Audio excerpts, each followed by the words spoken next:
¿Qué tal amigos de Bit100.9? Yo soy André y en estos momentos estamos con John de Rüfüs du Sol aquí en entrevista en exclusiva. How are you today, man? Doing really good, man. Doing really good. On the beautiful Miami, right? Yeah, that's right. It's a sunny day here in Miami, and yeah, I was just saying it's nice to be home. It's we've had a very long last few weeks finishing the record, and it's nice for it to finally be out and to enjoy some time at home and with loved ones. If you let me, I have to tell you, Inhale Excel, it's just beautiful. It's a masterpiece. I was listening for the full album like a couple of days ago, and it's just amazing how you can project all that feeling that you had in the past months into an actual track, into tracks, into the album. What was the actual inspiration behind this album? Yeah, I think that we didn't really have an intention when we first started writing together. We'd sort of been on the road traveling since we'd finished our last record, Surrender, and we had a lot of ideas that we'd been building up over time.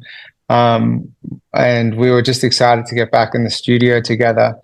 And then over that time, we were sort of finding a bit of a feeling for the record, and it started to feel like one cohesive, album, and had a bit of a mood to it. It started to feel like the same excitement and energy we had when we were first writing our first records. And yeah, I think it was just a really fun period for us, and that's why it feels so, uplifting and light.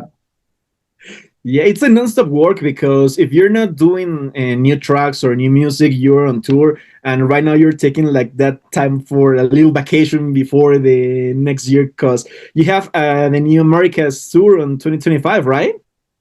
Yeah, we have a huge North American tour starting in March next year. So we're getting ready. We're getting geared up for it, and taking all the time we can to relax now. Now, what do you expect of the people for this next tour? Because here in Mexico, we just love Rufus du Sol, and we can tell you it's one of the best shows of the past years. But what can we expect, and what do you expect from the crowd? Yeah, well, we love Mexico, and we had a really, really amazing sort of experience over the last touring cycle, playing in Guadalajara, in Mexico City, in Monterrey, and so we were really excited to go back, and we've yeah, I think the whole tour starts in March there, so it's going to be really exciting to be there. And what you can expect is we've been working on a new show with a whole new lighting show, and we've just started working on how to make all the old songs fit with the new songs. So yeah, there's going to be lots of little unique jams in between the old and new, and I think that everyone will be, yeah. If they liked it last time, they'll love it this time. Now, you mentioned that from the past weeks, it has been just non-stop work. What was your funniest moment of the last shows? Um, well, I think that we just got back from Australia. We went to Australia for 4 days, and that's a pretty far it's a pretty far away place to go for just 4 days. So Yeah. that alone, we were nonstop going to radio stations and showing people the record. But we had one show on Sydney Harbour, and it was pretty special. We had this amazing turnout of fans there, but we also have friends and family. So whilst I was playing on stage, I could see, my old school friends just down next to my left-hand side, my parents down there. We had all these boats like just coming to get free tickets by just traveling in behind us there on the stage. So it was a pretty cool moment to see, yeah, all the old and new all coming together. That's so cool. When you see that your family and your friends from old times, it's just amazing, right? And when new people, it's just coming, it's an amazing feeling. Yeah, exactly. So cool. Now, there is an actual controversy between people and DJs because on the past shows, not on your shows, but on different shows, people it's just recording at different times and just recording, not dancing. You support the act of actually record the sets, or just you prefer a crowd that enjoys the music?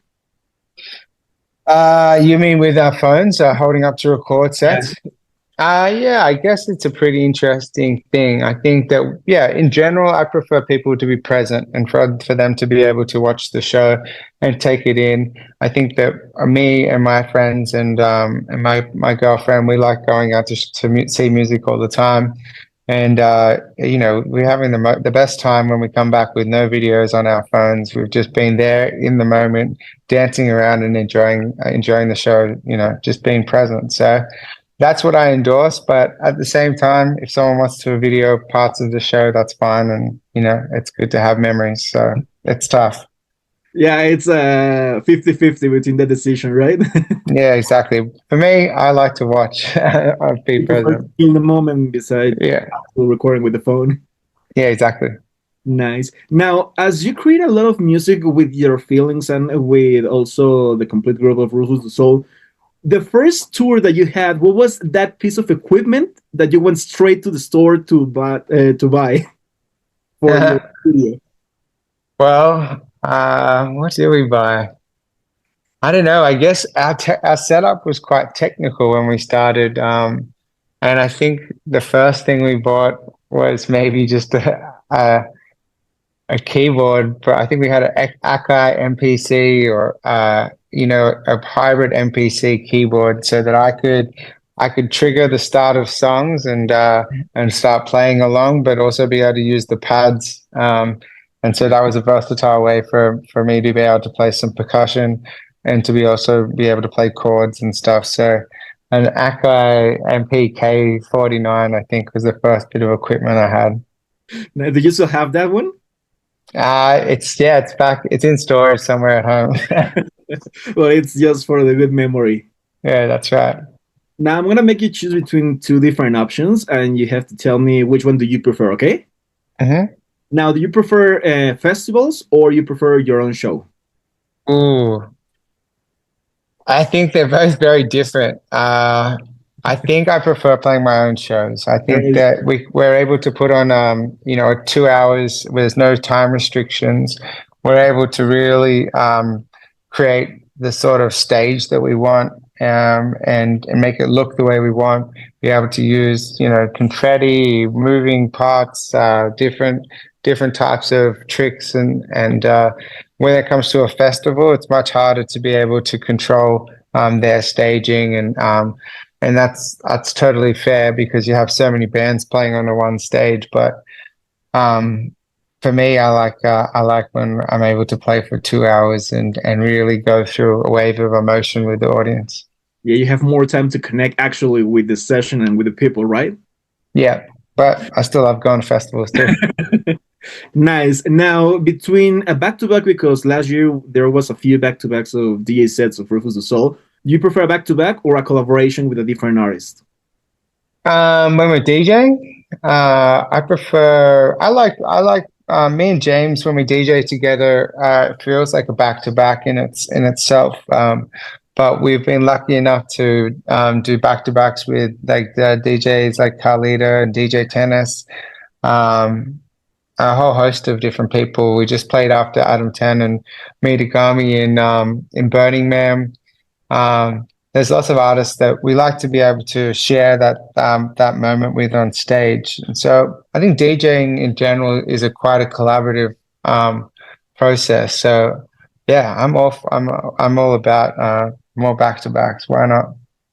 Nice. Now, in reference of Inhale, Exhale, what was the most challenging part of this album?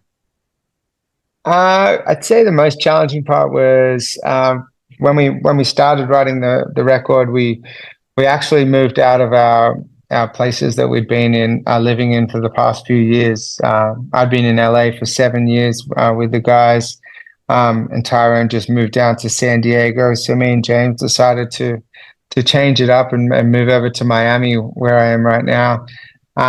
So immediately we had this challenge of starting the writing process separately. And I Yeah. think that at the very beginning, it was a little tough. We were trying to write bits and pieces and send it back and forth between each other.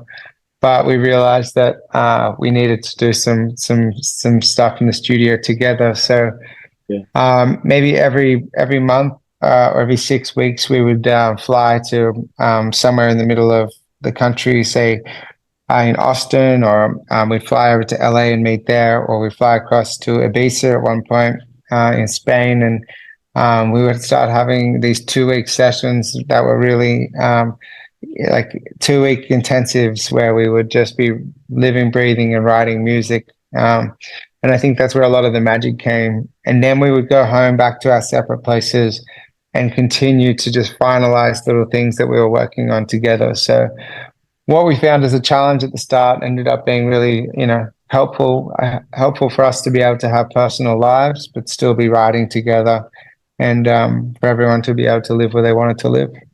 That's right. Thank you. Now, if for every single person there is a specific place where they get the most inspiration, sometimes it's a flight, sometimes it's just your home. Do you have a specific place where you get inspired?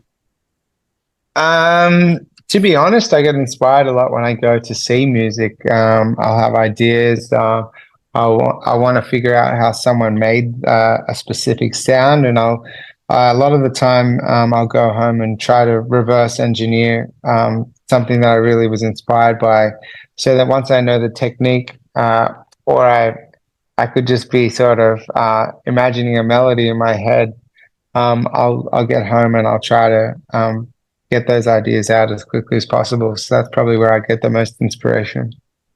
Nice. Now, in this case, what would you tell yourself of 10 years ago?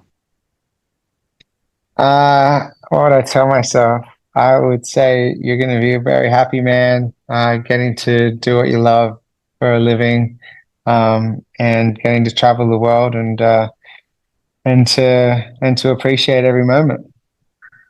Thank you. Any advice that you would give to these new young producers that get inspired by your music?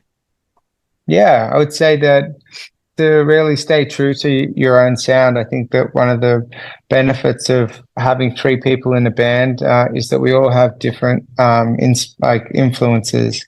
So I think any young producer out there making music, and if they're just working by themselves, sometimes it can be hard to just not be replicating one type of your favorite artist. So to take in all of your influences, all of your favorite artists, and make a version of it yourself that makes it you unique, and to really follow that gut feeling. Thank you. That's a really good advice. And anything that you want to say to your Mexican fans? We love Mexico. I can't wait to be back down there, and yeah, we can't wait to see you. Thank you so much for taking the time to speak with us.